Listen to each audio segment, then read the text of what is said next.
everybody, this is the McClix, and today we are going to talk about the Deadpool pre-release I went to and some of the figures that I pulled, and I'll discuss some of the matches I had, and then just go into the figures I got and maybe like a small review of some of the figures that are actually all of the figures that have been spoiled, but just a few that I think kind of shine over the rest, in my opinion. So without further ado, we're going to go ahead and talk about the figures that I pulled. The pre-release was awesome. I think we had close to, I want to say almost 15 people, maybe 10 to 15, somewhere in there. And I expected a lot less, so I'm glad there was a good turnout. And we had somebody pull one of the chases, and I believe it was Golden Age Chase, the Golden Age Deadpool, and I really didn't see his card, but it looks like he's kind of like the transporter slash maybe a secondary attacker. So from what it looks like, he's going to be pretty cool. So without further ado, we'll go into these cards real quick, and I'll tell you a little bit about them and then how they helped me with my one match that I won out of 3. And then we'll just kind of discuss a little bit about the set in general and what I think of it. So the first figure that I pulled, we'll just go in order here, was the 001 Bravo, and that was Deadpool. This guy, he was on my main force. So good. He comes in 130 points. He has Indom, 8 range, 2 targets, and yeah, he's a boss. So his dial, let's see if I can get this right here. See if it'll focus in there.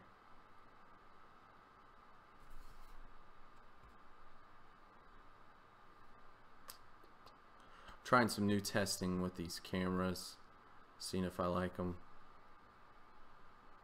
So you're probably not going to be able to see the values too much, but as you can see with all of the colors, it's very inconsistent.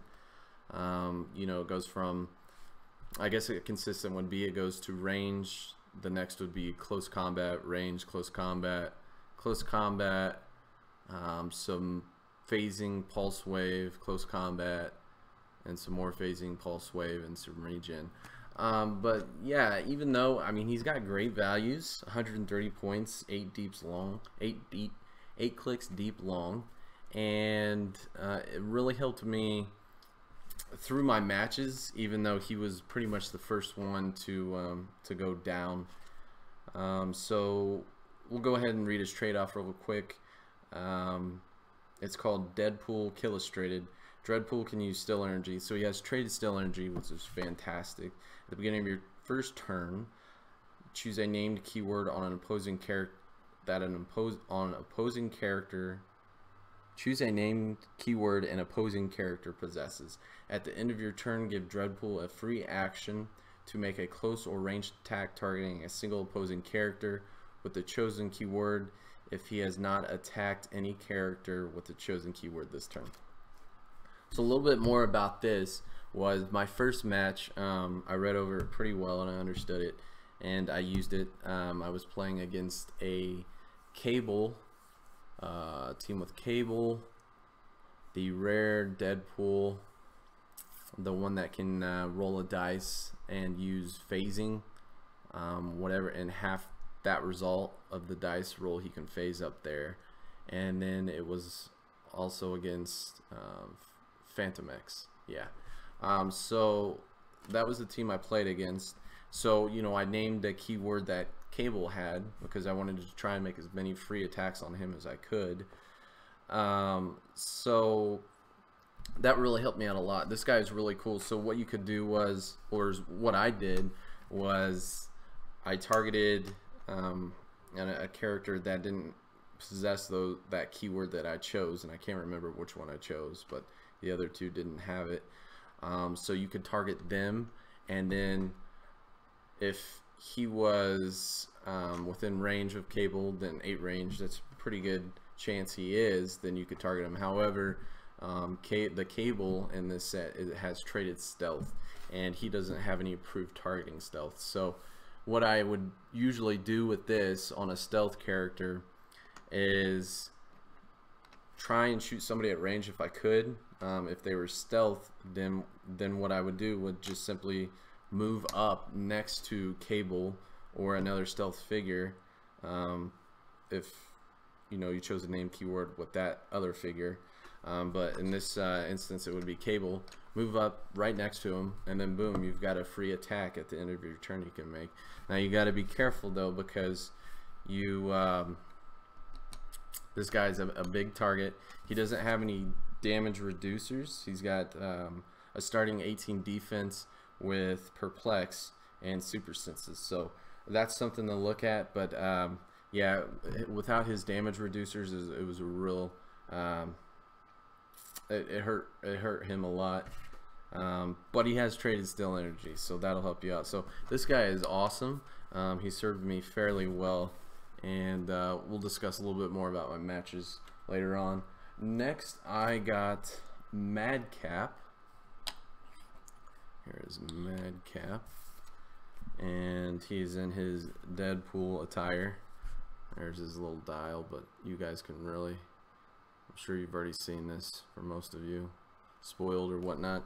I didn't end up using him on the first match. Now, the pre-release we went to, I actually have never done it before, but they allowed us to change teams up. So on my third match, which I'll talk about, I actually changed up with him.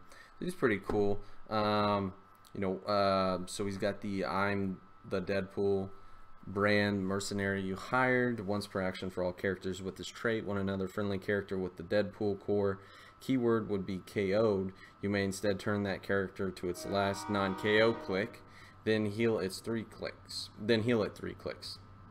If you do KO one friendly character with this trait. Sorry about the train.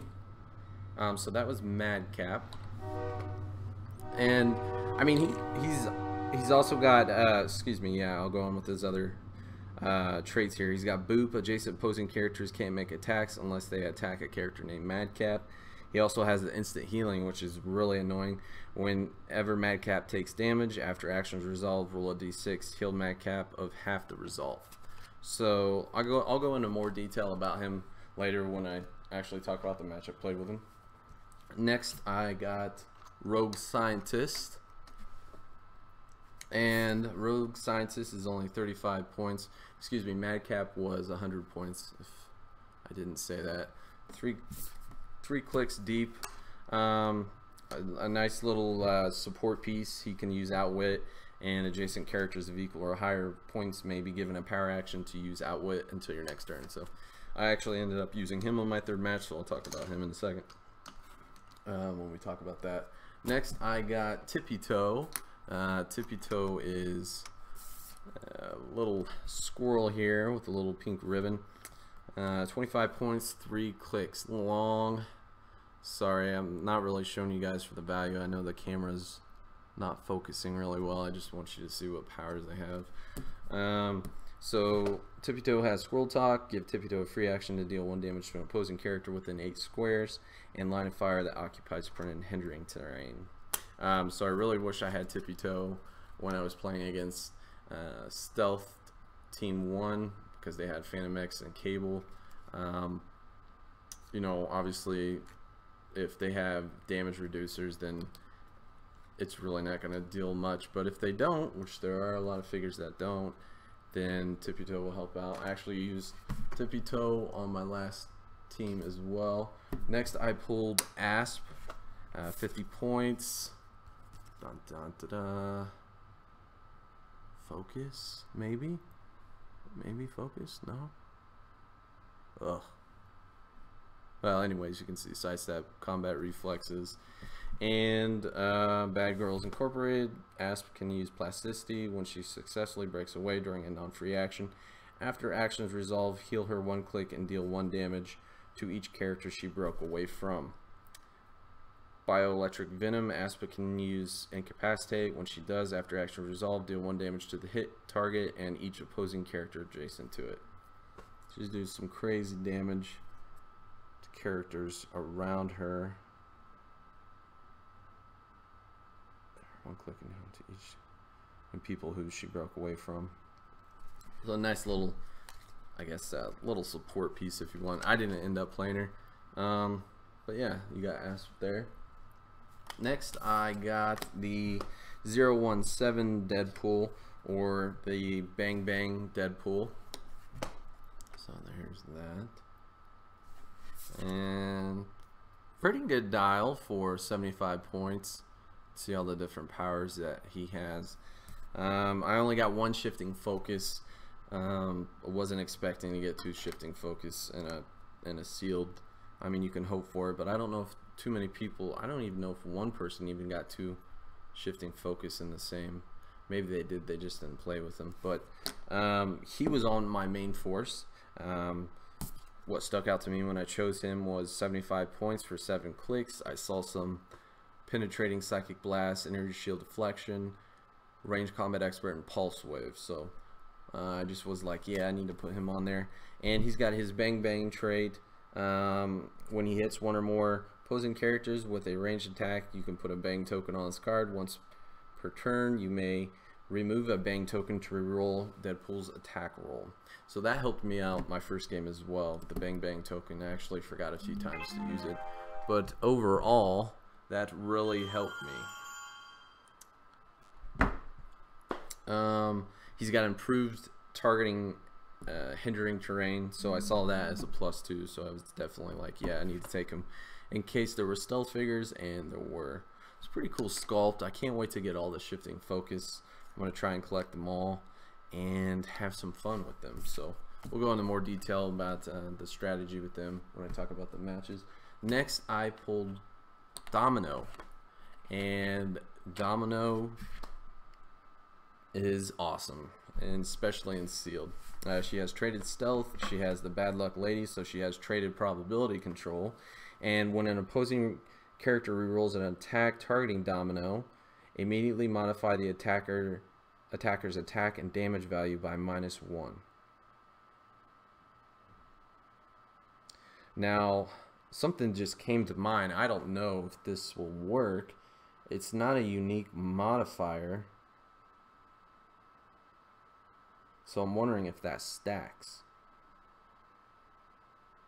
So if you have somebody, where in my case where I was playing, if you have 2 cables that you're playing against with double prob, he was actually targeting Domino twice with prob. So I'm wondering if that will reduce it twice.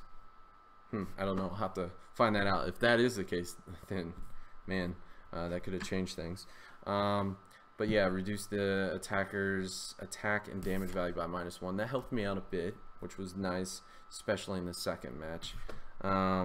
She's really good, 90 points. Let's see if I showed the dial. You can kind of see the, we'll just say you can see the colors for now until I get this camera figured out here. You know, 6 clicks long, 90 points, decent stats, not the greatest, but I saw some running shot, precision strike. I saw the shape change, and then the traded stealth and prop, so I was like, definitely a pick. So she was on my main force, or my beginning team, and with those 3, that was my team. I believe it totaled to 295, and it was an assassin themed team. Generic keyword, not named, so no theme team prob, but I had the bang bang token and the prob, traded prob with Domino, so I was looking pretty good there. So we'll talk about that in a moment. Then we have Bedlam. Put these up to the side here. Put my little Deadpool statue. And then we pulled Bedlam. Didn't end up playing him. Not a big fan of him. 40 points for 5 clicks.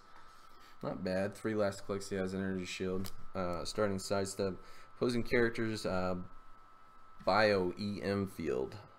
So electromagnetic field, I guess. Opposing characters within range can't use the Can't use the standard powers or combat value modifiers granted by equipped items. So obviously, he's not going to be much of a benefit in sealed. But hey, I don't know. Maybe he'll see some play in some competitive events. Within range, his range is 5. So that's interesting. So yeah, that was him. Then I got Squirrel Girl. I was stoked to pull her. I wanted her to 85 points. Some cool stats there. Colors. Some different ones there. Charge, Incap, Super Senses, Exploit, Outwit, Toughness, Force Blast. She ignores Elevated for movement, which is nice. Little squirrel tokens. I ended up playing her on my last match as well. She's a lot of fun. And then I got my last figure that I got was the Negasonic Teenage Warhead. Wasn't too impressed with her, but I mean, 50 points for 4 clicks, prob all the way through, super senses, ignores characters, and elevated for movement. She can use mind control when she does after actual resolve. She can use outwit, but only to target the hit character regardless of range and line of fire. So yeah, whatever. But she was on my last team, so. So anyways, we'll go into the matches that I played real quick. Now, initially what was going to happen was I was going to film this, but I had some technical difficulties, and I forgot my phone stand. So I wasn't about to just like prop it up, and well, I tried and it was falling over, and I just said screw it because I was kind of excited and I just wanted to get playing, and I'm sure my opponent did too. So anyways, I ended up picking these 3 for my team. Like I said, it was an assassin themed team, and I wanted Deadpool. I got him, and I was like, I'm definitely playing him. With his stats, you know, I was just like, yeah, he's got to be played. A little inconsistent, you got to be wary of that, but even then, if you play him correctly, and with his Illustrated trait and Steel Energy, he's a boss. So let's see here. We'll go ahead and talk about the matches real quick. So the first team I played against, I think I spoke of earlier, it was against a Cable,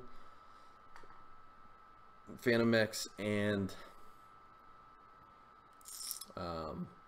the rare Deadpool, the one that can phase for free with half the result of his die, which is kind of cool. And so yeah, I saw that it was kind of an issue because Cable is really good in sealed. He's got probability control, traded stealth.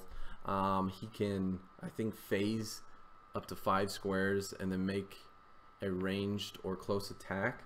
One of the two. I don't actually have him yet, but I know he is. He's awesome in sealed. So if you get him, he's almost a must play because he has an extensive dial. I think his point cost is it's right in line with what you would want. I want to say 120. I don't know. I'll have to check it out. I apologize if I'm wrong, but once I get his figure and his card, then yeah, I'm going to be playing him a lot more. But if you get Cable and sealed, just play him. Unless you get like the one of the chases that's almost 300 points, the cosmic pool. So yeah, I knew I was going to be running into some issues with stealth. I did have an improved targeting hindering, and I remembered at the beginning. So this trait, you got to remember when you play with them, you got to do it at the beginning of your first turn. All right, so if you forget that, which happened to me my second game, you're SOL. So let's see, I won map, and I chose to go first. So we really didn't have much of a map selection. I forgot to bring my map, so I tried to choose something with not a lot of hindering, just because I knew stealth would be an issue going against this team. So I ended up wanting to play a little aggressive with Deadpool. So my first time playing with him, I guess I could have played a little bit more not as aggressive, but I ended up putting Domino in the stealth, sidestepping up Deadpool, and then kind of moving up Dreadpool a little bit more, overextending more than I wanted to. Then he kind of moved up, and from there it was just back and forth. The battle started pretty quick.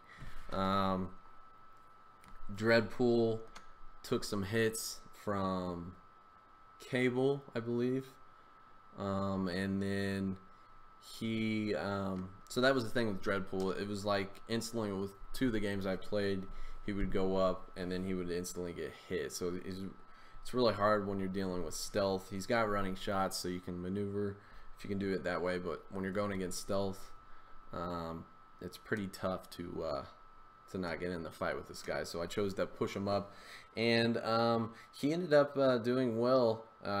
He lasted a little bit longer than I thought, so he got hit. I had 2. He had Phantom X and Cable and stealth. I moved up Dreadpool. They hit him, and then he decided to move up and use his free attack, and I think he was on Blades, and Blades to steal energy, so that helped out. I think it was back and forth for a bit. I think I landed a few hits on Cable, and then ultimately they ended up shooting him. Now these 2 are really what sealed the deal for me, because you have the Deadpool that ignores hindering for targeting, so he was just taking pot shots at Cable and then Phantom X, and then Domino was handing out prob to both Dreadpool and Deadpool when Deadpool was still alive, and then Deadpool was using his bang tokens. So ended up taking out Cable, I think, with Deadpool, and then he was on his range combat expert dial, and then ended up Domino started to attack the Deadpool, and then Deadpool ultimately, I think, got on Pulse Wave, and then it was just pretty much just taking out Phantom X. So it was a fun game, back and forth. It was a really fun game, actually. And then on to the second game, I played 2 Cables against 2 Cables, a Grizzly, and I forget the other guy's name. There's another low point character. But anyways, so I knew I was in deep trouble and probably wasn't going to win, which I didn't, but I put up a fight. So I didn't actually, no, I think I won map. Yeah, I won map and went first, and but this time I forgot to use the Deadpool Illustrated trait at the beginning of my first turn. I even read this out to the person I was playing and discussed it a bit, and then it totally just slipped my mind. I didn't even call it. Moved up Dreadpool, moved up Domino into hindering, sidestepped up Deadpool, and ended my turn. And 2 turns later, I was going to do a free action, and I forgot, and my opponent said, you know, hey, you forgot to do it, and I was like, oh, well, whatever. So yeah, he positioned his one of his cables came up with Grizzly, and then the other cable was across the map, and then this other low point guy, I think he was just using him for fodder, really, to move up and kind of tie up my pieces. I ended up, there was a blocking terrain in front of Grizzly and Cable. Obviously I couldn't shoot Cable and hindering because Deadpool was too far out, so his range wouldn't extend to that.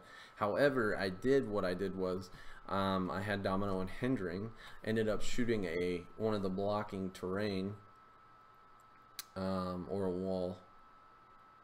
I think it was a wall.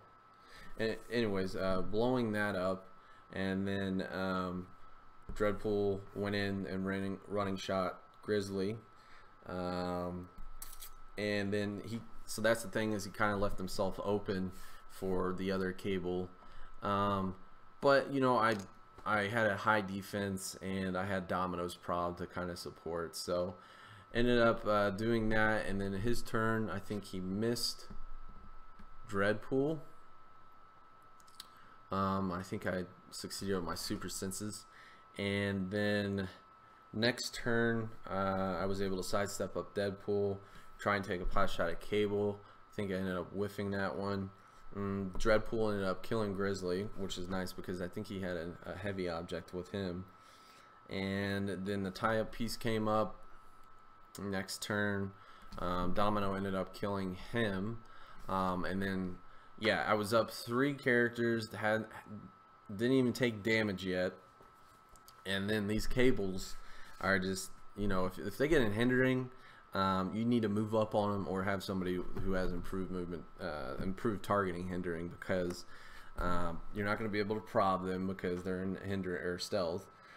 So yeah, I think what happened was he moved up his other Cable. Dreadpool, without his damage reducers, failed his super senses and hit him down to like maybe 4-5 deep, because they do 4 damage. And from there, that's where I forgot about the Killustrated trait, because I moved 1 up. I was going to do a free action. He was on Flurry and Blades, so I was just going to steal energy right back up, which would have been nice. But I forgot about that, so I think I cleared. Next turn, he missed Dreadpool, which was nice with 2 probs, and then I had a prob for Dreadpool in case he missed his Flurry Blades. So rolled, I think I rolled like a 1 and a 2. So probbed that, missed, and I think I probbed my, oh, and he missed, and then I rolled my second one and hit, but then I rolled 2 for Blades. So I think Cable had invuln, so that was that. And then the next turn he pretty much smashed Dreadpool with 2 Cables right in his face. So nothing much I could do there. Took Dreadpool out. I think Deadpool actually ended up hitting Cable once, knocked him down, but it was a higher defense. It was like at an 18 defense this time. And then that, whenever that Cable has, I think, at least 1 action token, or less than 2, I can't remember, he gets energy shield. So then it was just like, ugh. They ended up taking Deadpool out. I moved Domino into stealth and had him come to me. And then actually, I think for the next 4 or 5 turns, she was either succeeding, hit her down. They hit her down to her shape chains and super senses. And shape chains and super senses, if you ever play against it, is annoying. And so I think for 4 or 5 of the turns, I was rolling either shape change or super senses. I was actually on, let's see, I was on Blades. So I think 2 out of the 4 turns I actually hit Blades, but he had double prob on me, so it was like I hit Blades, prob, I miss, I prob myself, I hit, he probs again, I miss, and it did that for like 2 more turns. So no damage to the Cables, and ultimately he ended up killing my Domino. So that was that. So if you ever play against 2 Cables in this sealed event for Deadpool, God help you, because you need to really position well, or just hope for the best. So that was that. And then it came down to the 3rd and last round, and I was like, you know what, I just want to have fun, play with these other figures. So I ended up playing with Squirrel Girl, Negasonic Teenage Warhead, Madcap Tiptoe, and Rogue Scientist. I ended up playing with all of them, and I played against a team that had, I think he had the alternative costume Madcap, as well as Slapstick, the Bathrobe Deadpool, and I think his name's Massacre. He's one of the in the Deadpool costumes with double barrel shotgun and a sword, I think. So yeah, that was his team. So I lost map. He put us in like an indoor map. I was really just wanting to play with these figures. I wasn't out to really win or anything like that anymore. I ended up losing, obviously, but Squirrel Girl is awesome. So my strategy was, I've got somebody who can create squirrel tokens. We've got an annoying tie-up piece, Madcap, some support, and a little tippy toe, just to help out with stealth, just in case. So what I ended up doing was moving Squirrel Girl up, creating a squirrel, just sidestepping a lot of these past turn, and then he kind of I think he realizes, I don't think he realized exactly what she did, but he knew that I was creating tokens, so he knew he needed to get up there, because that's what I was pretty much going to do, is just keep creating tokens if he didn't move. So he started moving up. My turn. You know, when she has one action token, let's just read it off real quick so you all know. It's called Chuck Chitty Chit Chick Chick. You can give Squirrel Girl a free action when she has one action token and place a squirrel bystander adjacent. So first turn, move her up, free action, create a squirrel. Next turn, at the beginning of the turn or whenever, she still has one action token, create a squirrel.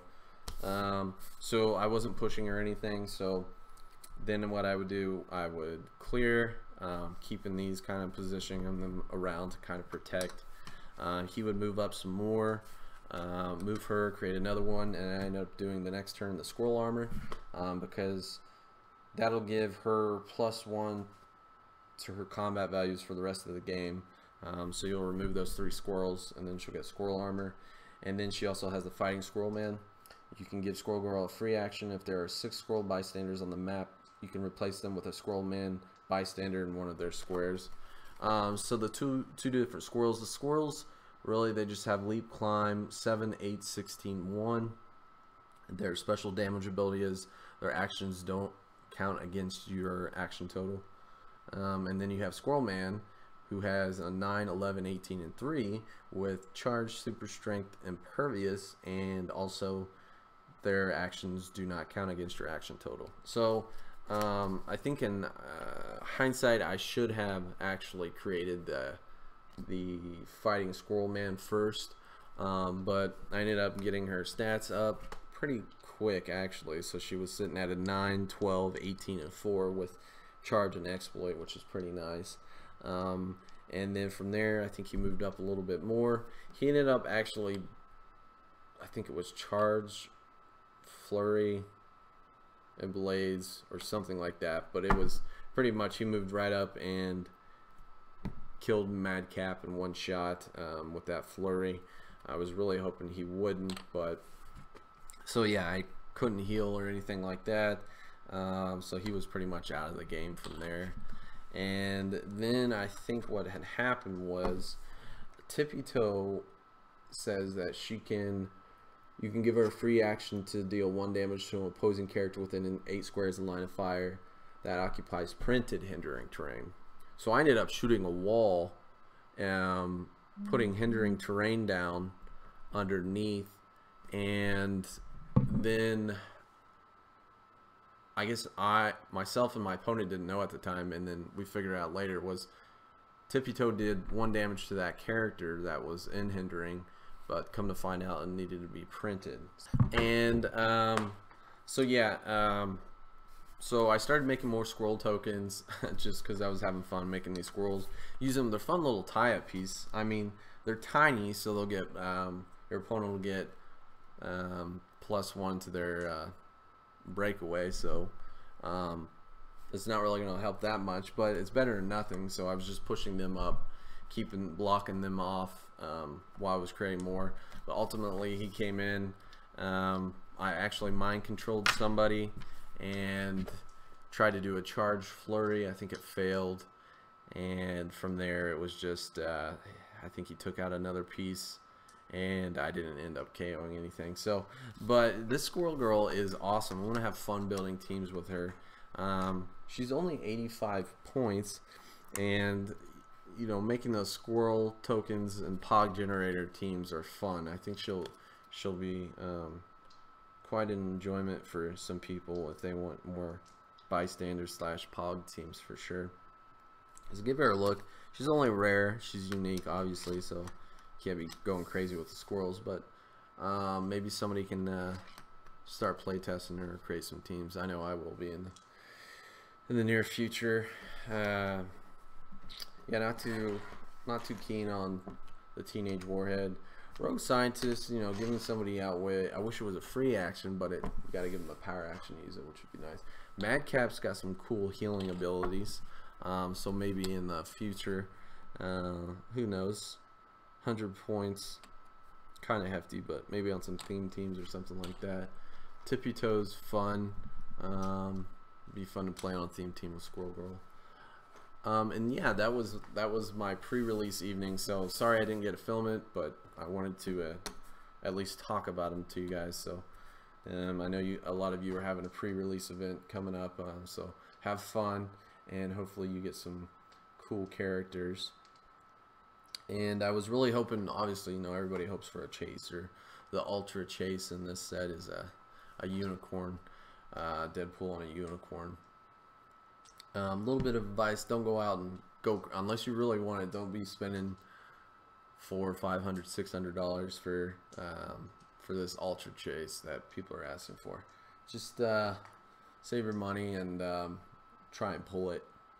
I think you're better off that way. That way you can get other figures too.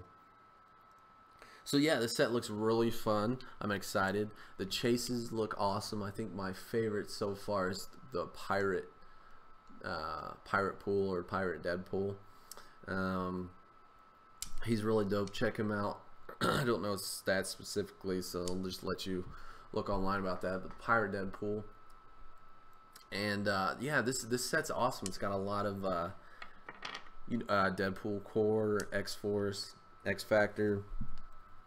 A lot of soldier themes. That's what I like a lot. So awesome there. Well, so yeah, a lot of characters that haven't been made yet. This is great, and I think you all will have a lot of fun playing in your pre-releases. So definitely.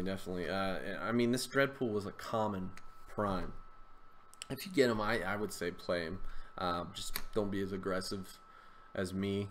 But maybe you can be aggressive. I mean, he is pretty good for his points, so definitely. So that was my pre-release, and unfortunately, so I won't be going to the release events because I'll be on vacation, but in the upcoming month or so, I will probably be buying a brick, hopefully, and then we'll do an unboxing for you in the next 2 weeks, I think.